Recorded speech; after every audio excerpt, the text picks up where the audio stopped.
কৃপা করবা জাগ্রহী জাগ্রহী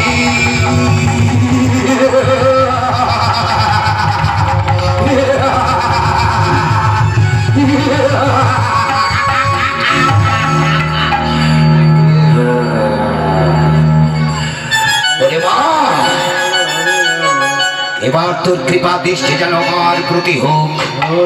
আমি যেন তোর শক্তিকে বলে বলিয়ান হয়ে আমি যেন তার অধিপতি কৃষ্ণকে বন্দি করে আমি তোর চরণে আনতে পারি।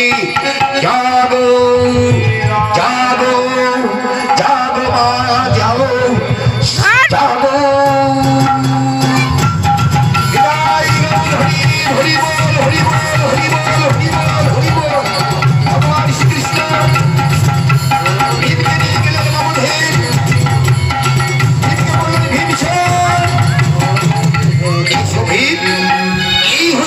মগধের রাজপ্রাসাদ যারা শুনলের